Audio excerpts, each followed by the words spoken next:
Yeah. I mean, it's racist to profile black and brown people to see if they're legal immigrants. Yeah. So you accept that it's racist? There's no better way to do it. So you do accept that it's racist? Okay, so we are back, and I genuinely was not ready for what I am about to show you. So what we have here is a street debate between a conservative supporter and two liberal debaters going head-to-head on immigration, racial profiling, healthcare, and whether the current administration is actually putting everyday Americans first. And I need you to understand, this one does not stay civil for long. The moment one side starts getting cornered, things get raw really fast. Stay with me all the way through because the ending of this one is something I genuinely did not see coming, and I think you need to see it for yourself. Before we jump in, drop a comment and let me know where in the world you are watching from right now. I love seeing where this community is spread across the globe, so tell me your city, your country, wherever you are tuning in from. All right, let us get into it. Why are you arguing that we should deport immigrants because they're lazy, when you acknowledge that the more immigrants we have in America, the less lazy America is overall? Because you cannot have an unlimited amount of people coming to this country that stretches our resources. They are not inherently lazy. There are many hardworking immigrants. You keep interrupting me. There are many hardworking immigrants. I see many myself. I'm going to interrupt you just one more time for fun. Here we go again. Okay, go ahead. Because that's what you've been doing to me and Parker the whole time you've been up here. Also, that's not an answer to the question. You didn't let me finish. Yeah, I didn't let you finish. I'm going to interrupt you again just because you've been interrupting me this whole time, so. Go ahead. Okay. I'm sorry, I'm going to cut you off there. Okay. No, let me know when you would like me to answer the question. On a real note, go ahead and answer the question. Once again, the question is very simple. Why are you okay with people having their constitutional rights abridged if it means deporting immigrants to get lazy people out of America when you acknowledge that immigrants actually make America less lazy? Some immigrants make it less lazy. Either way, even if they're great workers, they make cheap labor and harder for American workers to have nominal wage growth. So if you import cheap labor, you're just reenacting the feudal system. Both the left and the right. I'm sorry, you're just making a new point. I'm so sorry. You're making a new point. I want you to respond to the old point that you made. Now you're making the new point that that immigrants reduce real median wages, which, by the way, is false. No, I said if. I'm not making a new point. I said even if they were great workers, you're reducing minimum wage, but that was not my point. Wrong, actually. I don't believe that on a whole that they are. There's a study from the National Bureau of Economic Research that shows immigration over the past 30 years has actually led to a slight increase in wages. Did you know that? Nominal increase, but not no, relative. No, I'm talking about accounting. Yeah, it is. Not relative. Yes, it is. No. Yes. The U.S. dollar, your purchasing power is less now than it ever has been in I'm talking United States specifically history. relating to immigration because there's been a lot more wage growth since then. If you look at nominally, yes. No, if you bought a house for $100,000 and it's now $400,000 30 years later, but you're making Parker is saying half that of he has a study that proves immigrants have an upward pressure on real median wages. What, right, Parker? On wages for what's designated as quote unquote low skill natural born U.S. citizens, right? Okay. So for like the lowest income Americans specifically designated by this model, right? It specifies that it's that literally they are going to increase the wages, right, and or have no effect on wages because. Let me ask you this question: is there a limit on how many immigrants we can take per year? I want you to respond to Parker's point, please. Every single time either of us bring anything up, you pivot away from it, and it's really fucking annoying. I'm not pivoting. I'm trying to answer you. Sure. No. Immigrants coming into the country do not help relative wage growth. Nominal wage growth, it doesn't matter. It goes with inflation. But if you're paying a roofer $30 an hour, and now you have a flood of thousands of new roofers, what do you think happens to wages? You don't need a study to know what happens there. You have more skilled labor coming into the country that can do the job. Americans are going to have... Oh my God, you have more people demanding houses. Did you know that? It's not just that you have more people supplying, right, the building of houses, but you also have more people demanding houses because more people are in the economy and need a house to live in. How has home sales been the last couple months? Wait. Yeah, they look at the effect by the study. You're talking about housing demand, are you not? Clayton, your response to the study was literally no. Show me the study. There's no way. That would have to be nominal. There's no way it's relative wage growth. There's no way. Explain to me how that's possible. Explain to me the study's thesis of how that's possible. I can give you the study. Do you want the study's name, or are you just going to deny the reality? No, I would like to read it. Okay, I got you. I'll give you the study name. Give me 1 second. Let me just finish this this geometry dash thing. All right, while we're doing that, let me ask you both. No, What would no, be actually, you're not going to ask me anything. Parker's going to find that study for you, then you're going to respond to it. But I want it to be clear that the only reason why we're having this conversation about the impact on wages that we see at behest of immigrants is because you're saying this is the really good reason that justifies Donald Trump infringing on the Constitution to take people's citizenship away to deport them, or giving ICE the green light to racially profile black and brown people. This is the moment where the whole argument starts unraveling, because Clayton came in here with one position, got completely exposed on it, and then tried to quietly slide into a brand new argument hoping nobody would notice. And the liberal debater noticed every single time. Here is what gets me. Clayton said this: "You cannot have an unlimited amount of people coming to this country that stretches our resources." Okay, that sounds reasonable on the surface, right? But here is the problem. That was never the original argument. The original argument was that immigrants are lazy and drain the system. And the moment that got challenged with actual data, suddenly it became about resources. Suddenly it became about capacity. The goalposts did not just move, they got picked up and thrown across the room. And here is what people do not realize about that kind of debate tactic. When someone keeps pivoting every single time you corner them, that is not someone who has a strong argument. That is someone who has a feeling and is searching for any fact that will fit it. Now, the liberal debater brought up something that genuinely matters here. There is a study from the National Bureau of Economic Research showing that immigration over the past 30 years has actually led to a slight increase in wages. That is not an opinion. That is a documented research finding from one of the most respected economic institutions in the country.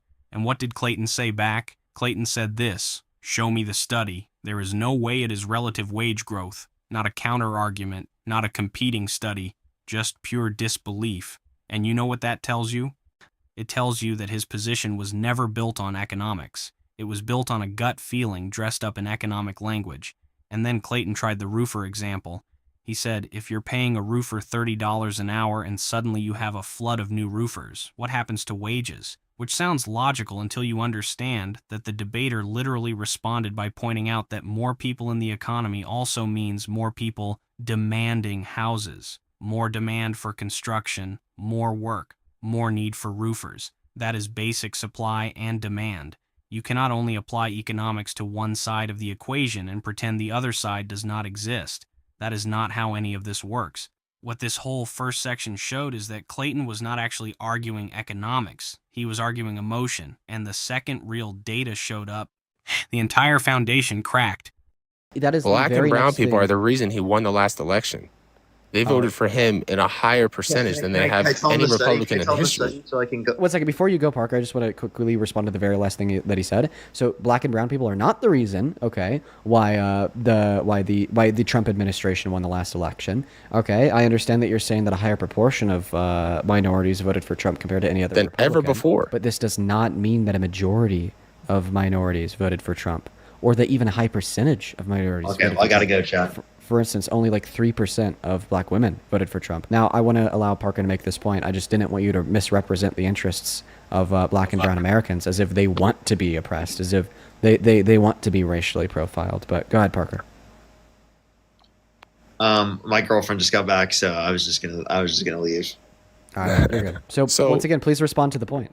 Are you okay with Donald Trump giving ICE the green light to profile black and brown people and infringing on the Constitution? Absolutely.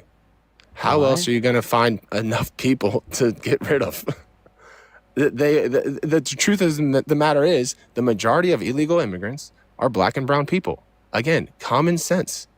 That's where you're going to find it. If it looks like a duck, smells like a duck, quacks like a duck, it's probably a duck. And if it's not, you let it go. Majority of school shooters are cis-het white men. Does that mean it is therefore okay for you to be randomly stopped by a police officer under suspicion of shooting up a school for no other reason? If I was a than the parent fact at a that you're school and cis-het white an men? officer randomly stopped a couple cis white males just to pat them down, 100% okay with that. Okay. So if so a majority, Because you're right. Wow. Odds are that's they the claim. usually are. Yeah. So that's the claim, is that you're just completely fine with that? Yes, it's Okay. statistics. Okay. Do you agree that people should be judged on the content of their character compared to their race? Absolutely. Okay. Well, right now you're arguing that people should be judged by their race, not the content of their character. They're not judged on the race. That is literally a judgment predicated on one's race. No. You're being Yes. searched or questioned Yes. or whatever. There is because a of judgment the made statistical for detention. probability. That is a judgment of detention. Okay? The mayor of New York in 2001 had stop and frisk. That's as Democrat as it gets. It's just bad. the Stop way- and frisk it's the is best bad. way to Wait, just saying that a execute the Democrat policy that supported you it would like in to do. 2001 doesn't change the fact that it's not wrong. No, it's been used before because it's That the was best way wrong to too. execute a policy. I said It's if it common was- sense. Listen, if it was common sense and the best way to execute a policy, then why the hell did we get rid of it? This part right here is where it gets deeply uncomfortable, because Clayton shifted from economics straight into identity politics, and he did it thinking it was going to be his strongest move. Clayton said this: Black and brown people are the reason he won the last election. They voted for him in a higher percentage than they have any Republican in history. Now I want you to think about what that argument is actually doing. It is trying to use the existence of minority voters as a shield against any criticism of policy that directly harms minority communities. And that logic does not hold up for even 1 second. The liberal debater shut it down immediately. He pointed out that only like 3% of black women voted for the current administration. 3%. So when Clayton says black and brown people are the reason, what he is really describing is a marginal shift in a small percentage of voters. That is not a mandate. That is not community approval. That is a statistical footnote being used as a political weapon. And here is the historical parallel that actually matters. In the early 20th century, during the suffragette movement, there were women who actively campaigned against their own right to vote. They genuinely believed women should not have that right, but the existence of those women did not make the denial of voting rights any less wrong. Minority participation in a system does not automatically make that system just. That is not how justice works, and it never has been. Then Clayton pulled out the duck analogy. He said if it looks like a duck, smells like a duck, quacks like a duck, it is probably a duck. When he was using that to justify racially profiling people based on appearance. And I need you to sit with how dangerous that reasoning actually is, because that logic has been used to justify some of the worst civil rights violations in American history. Appearance-based assumptions dressed up as common sense is not common sense. It is prejudice with a confident voice. And then he tried to defend stop and frisk by saying it has been used before because it is the best way to execute a policy. The liberal debater came right back and asked the most obvious question. If it was so effective and so common sense, then why did we get rid of it? And Clayton had no answer, because the answer is that it was ruled unconstitutional. You cannot call something common sense when the legal system of this country looked at it and said this violates the rights of citizens. How would you Answer my question. round up illegal? Answer my question. Why did we get rid of it? Yeah, why did we weren't get under rid of as high of a terroristic threat decades later. Oh, During the okay. time, it's like, what are you going to do? Yeah, you got to stop and frisk. Well, actually, the reason why we got rid of it is because it's unconstitutional until a new SCOTUS ruling greenlighting it in a couple in a couple limited scenarios. But the reason why I would argue that it's wrong is because it's racist. Yeah. I mean, it's racist to profile black and brown people to see if they're legal immigrants. Yeah. So you accept that probably it's racist? There's no better way to do it. So you do accept that it's racist? Is it racist? Yes. Is that how you have to do it? Yes. Yeah. Oh my God. Okay, so you accept that the policy is racist. So you accept that. Yeah, Are the you policy's arguing racist. that Donald Trump's racist policy is pro-America? No. Nice little spin there. Donald Trump's racist policy is not pro-America. Like I said before, proportionally, black and brown wait. So then you voters agree. are the reason he's in office that's completely, right now. That's So they do not that's feel false that way. and completely If you were to irrelevant ask to the them, statement being made. they That's do false not and feel completely that way. irrelevant to the statement being made. That's false not and completely irrelevant to the statement being made. Okay, so then you argue that Donald Trump is actually It's not not for American irrelevant. That's how citizens they feel. because That's you how the admit that he has voters feel. racist policy Black and that's not brown voters pro-America. gave his vote to him more than any other Republican in the history of the United States.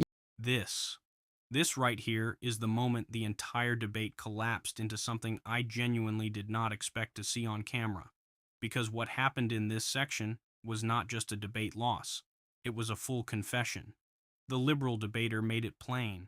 He said the reason why he would argue that racial profiling is wrong is because it is racist. Simple, direct, unapologetic. And instead of pushing back with a counter-argument, instead of offering an alternative, Clayton said this: "There is no better way to do it." Let me sit with that for a second. There is no better way. That is an admission that the policy causes racial harm and a simultaneous argument that we should do it anyway. And then it went even further. The liberal debater asked directly, "Is it racist?" And Clayton said yes. "Is that how you have to do it?" And Clayton said yes again. I have watched a lot of political debate content, and I cannot remember the last time I saw someone on camera openly confirm that a policy is racist and then argue we should keep it because it is convenient. That is not a political position. That is a values statement. And it tells you everything about the foundation this argument was built on from the very beginning, because here is what the liberal debater understood that Clayton never did. The question was never only about immigration numbers or wage studies or resource capacity. The question underneath all of it was, do you believe every person deserves to be treated as an individual and not as a racial category? And when Clayton said yes to, is it racist, and yes to do it anyway, he answered that deeper question too. And the liberal debater then asked Clayton directly, "Are you arguing that a racist policy is pro-America?" And Clayton could not even give a straight answer. He tried to spin it. He tried to redirect back to voting percentages. But you cannot walk back a live on-camera admission. It is already out there. And that is what makes this exchange so significant. Not just that the liberal debater won on points. He did. But the bigger thing is that the opposing side accidentally showed the viewer exactly what the ideology underneath the argument actually looks like when you push hard enough.